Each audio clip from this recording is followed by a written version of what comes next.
thank you for being here, leaders. If I haven't met you before, my name is Barrett Johnson. I have the privilege of serving as campus pastor at our Kernersville location, and pleased for you to meet in just a couple of minutes by video Sue Arnold, and just how important community group leaders and a community group has been for Sue and really all of the people that are in the group.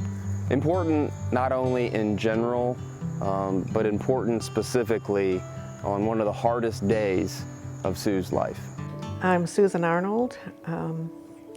I've been going to Arnold Church for, I can't even tell you how many years, and switched over to the Kernersville campus probably 6 or 7 years ago.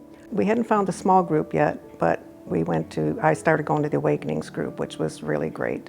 And then the more we went to church and we started hearing about the small groups again and listening, everybody started talking, we decided to try it again. And we did. And we learned that they were just like us. They welcomed us and we felt at home. And we learned from this group. My husband learned so much. He started out so quiet and just really started, I think, talking, asking questions, adding to the group. And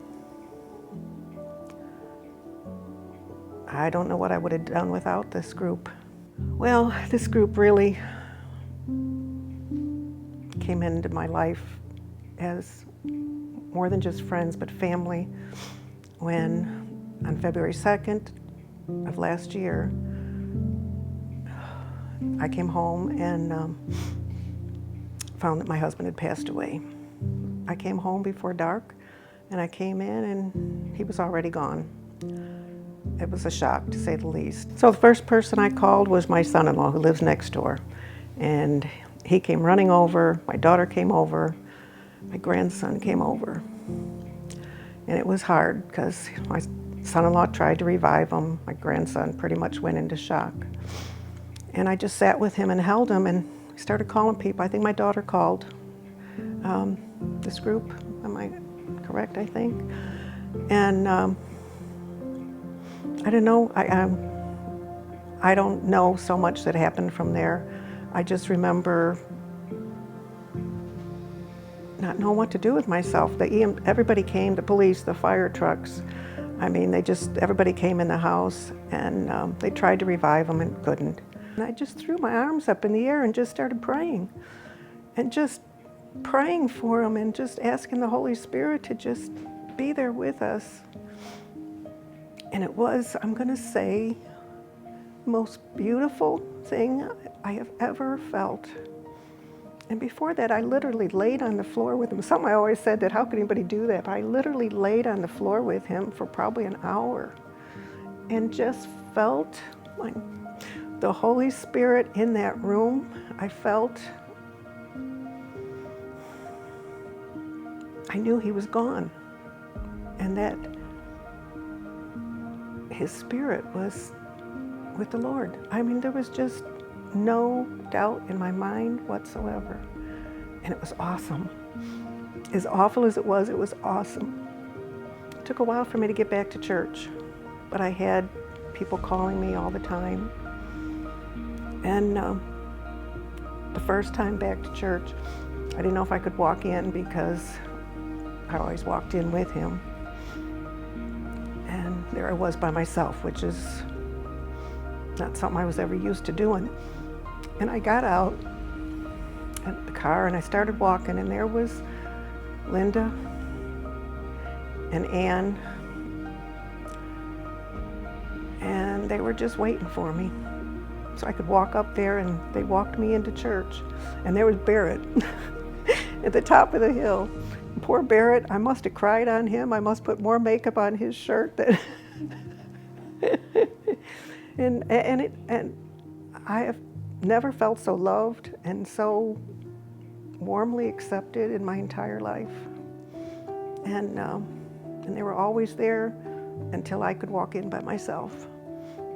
Like I said, Barrett probably got a little more of my tears than anybody else because he was always outside the church.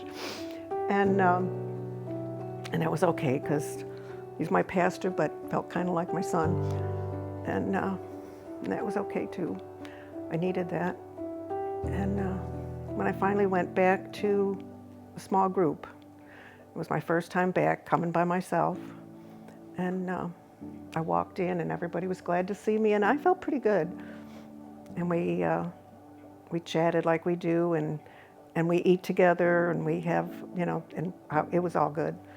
And we came in here and in this room that we're sitting in now, and we sat down, and Ann Black was sitting next to me, and Carl was there, and Lyndon Wayne, and all the others from our group, and I'm sitting where I'm sitting right now, and there was a chair sitting there.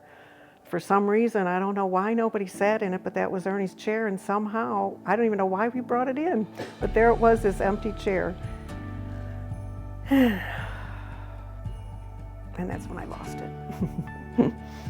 And I didn't make a big scene. It was a quiet little, just, I don't know if you can cry inside, but that's what I did. I just, kind of a little moan, just cried, and Ann put her hand on me, and she just comforted me.